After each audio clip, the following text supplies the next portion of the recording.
हाल ही में राष्ट्रीय शिक्षा दिवस 2025 कब मनाया गया है? ऑप्शन ए 11 नवंबर, ऑप्शन बी 10 नवंबर, ऑप्शन सी 9 नवंबर, ऑप्शन डी 8 नवंबर। Correct answer explanation. भारत में हर वर्ष 11 नवंबर को राष्ट्रीय शिक्षा दिवस नेशनल एजुकेशन डे मनाया जाता है। ये दिन भारत के पहले शिक्षा मंत्री मौलाना अबुल कलाम आज़ाद की जयंती के उपलक्ष्य में मनाया जाता है, जो आधुनिक भारतीय शिक्षा प्रणाली के प्रमुख शिल्पकारों में से एक थे। ये दिवस शिक्षा, ज्ञान और राष्ट्र निर्माण के प्रति उनके समर्पण को सम्मानित करता है। राष्ट्रीय शिक्षा दिवस मनाने की घोषणा मानव संसाधन विकास मंत्रालय अब शिक्षा मंत्रालय ने सितंबर 2008 में की थी। हाल ही में विश्व विज्ञान दिवस 2025 कब मनाया गया है? ऑप्शन ए 11 नवंबर, ऑप्शन बी 10 नवंबर, ऑप्शन सी 9 नवंबर, ऑप्शन डी 8 नवंबर। Correct answer explanation. हर साल 10 नवंबर को पूरी दुनिया विश्व शांति और विकास के लिए विश्व विज्ञान दिवस मनाती है। इसे यूनेस्को ने 2001 में स्थापित किया था। इस दिवस का उद्देश्य ये दिखाना है कि विज्ञान किस तरह से शांति को बढ़ावा देता है, वैश्विक चुनौतियों का समाधान करता है और मानव जीवन को बेहतर बनाता है। Trust, transformation and tomorrow, the science we need for 2050। विश्वास, परिवर्तन और भविष्य 2050 के लिए आवश्यक विज्ञान। ये थीम छात्रों और युवाओं को प्रेरित करती है कि वे वैज्ञानिक सोच और रचनात्मकता के माध्यम से एक अधिक शांतिपूर्ण और टिकाऊ विश्व बनाने में सक्रिय भूमिका निभाएं। हाल ही में भारत ने किस देश के साथ संयुक्त सैन्य अभ्यास मित्र शक्ति 2025 आयोजित किया है? Option A Nepal, option B Indonesia, option C रूस, ऑप्शन डी श्रीलंका।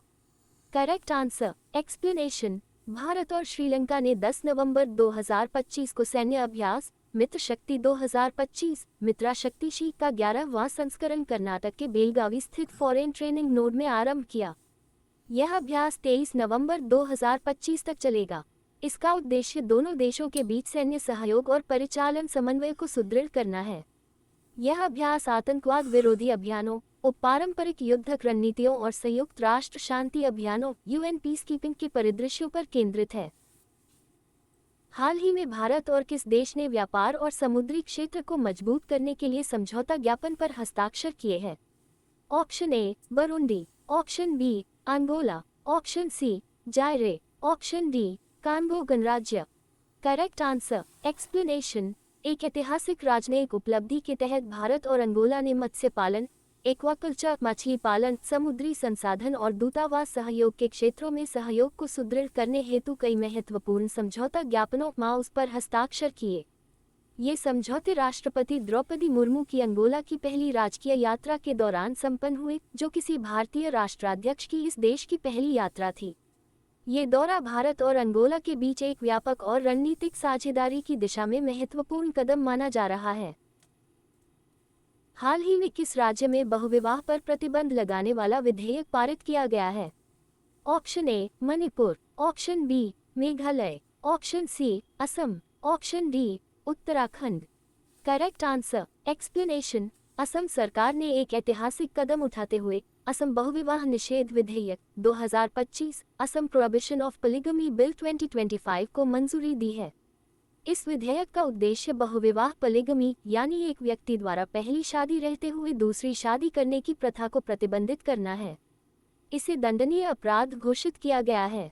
ये कदम राज्य में विवाह संबंधी कानूनों में कानूनी एकरूपता लाने और महिलाओं के अधिकारों को सशक्त करने की दिशा में बड़ा सुधार माना जा रहा है। हाल ही में आंदे श्री का निधन हुआ है, वे कौन थे?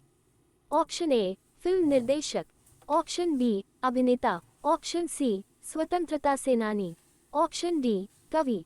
Correct answer explanation. मशहूर तेलुगु कवि और गीतकार आंदे श्री का 64 साल की उम्र में निधन हो गया। वो तेलंगाना राज्य गान जय जय हे तेलंगाना की रचना के लिए सबसे ज्यादा जाने जाते थे। आंदे श्री का जन्म सिद्दीपेट जिले के रेबर्थी गांव में आंदे यलिन्ना के रूप में हुआ था। वो तेलंगाना में एक प्रमुख साहित्यिक और सांस्कृतिक हस्ती के रूप में उभरे। उनका गीत जय जय हे तेलंगाना राज्य आंदोलन के दौरान एक शक्तिशाली प्रतीक बन गया। बाद में इसे तेलंगाना के आधिकारिक गान के रूप में अपनाया गया।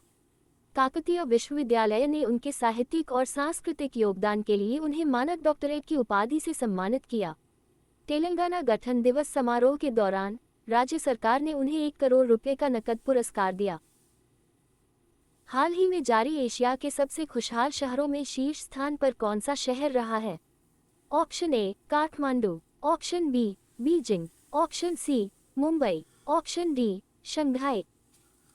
Correct answer explanation. हाल ही में टाइम आउट द्वारा एशिया के 18,000 से अधिक निवासियों पर किए गए सर्वेक्षण में मुंबई को एशिया का सबसे खुशहाल शहर हैप्पीएस्ट सिटी इन एशिया 2025 घोषित किया गया। सर्वे में संस्कृति, भोजन, नाइट लाइफ और जीवन की समग्र गुणवत्ता जैसे मानकों का मूल्यांकन किया गया।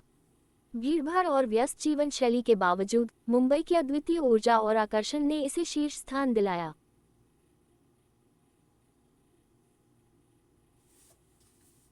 हाल ही में किस राज्य ने क्रिकेटर ऋचा घोष को डीएसपी पद प्रदान किया है? Option A Pashchim Bangal, option B Odisha, option C Madhya Pradesh, option D Jharkhand. Correct answer explanation. महिला विश्व कप 2025 में सफल होने के बाद से भारतीय महिला टीम की हर एक खिलाड़ी सुर्खियों में है। विकेटकीपर बल्लेबाज ऋचा घोष को पश्चिम बंगाल राज्य में डीएसपी पद प्रदान किया है। हाल ही में दूसरा पारंपरिक चिकित्सा वैश्विक शिखर सम्मेलन कहां आयोजित किया जाएगा? Option A Ahmedabad, option B Lucknow, option C Nai Delhi, option D Mumbai. Correct answer explanation. विश्व स्वास्थ्य संगठन WHO द्वारा आयोजित दूसरा पारंपरिक चिकित्सा वैश्विक शिखर सम्मेलन second WHO global summit on traditional medicine दिसंबर 2025 में भारत की राजधानी नई दिल्ली में आयोजित किया जाएगा। ये सम्मेलन WHO और भारत सरकार के आयुष मंत्रालय मिनिस्ट्री ऑफ आयुष के संयुक्त तत्वावधान में होगा। इसका उद्देश्य है पारंपरिक चिकित्सा, आयुर्वेद, योग, सिद्ध, यूनानी, होम्योपैथी और अन्य स्वदेशी उपचार पद्धतियों को वैश्विक स्तर पर स्वास्थ्य व्यवस्था में सशक्त बनाना और उन्हें आधुनिक स्वास्थ्य प्रणाली के साथ जोड़ना। हाल ही में भारत और किस देश ने सांस्कृतिक सहयोग पर द्विपक्षीय समझौता किया है? Option A UAE, option B सऊदी अरब, option C Israel, option D Iran. Correct answer explanation. Bharat ने हाल ही में सऊदी अरब के साथ सांस्कृतिक सहयोग पर द्विपक्षीय समझौता किया है। ये समझौता 9 नवंबर 2025 को रियाद में हुआ, जिसका उद्देश्य कला, विरासत, संगीत और साहित्य जैसे विभिन्न सांस्कृतिक क्षेत्रों में सहयोग को बढ़ावा देना है।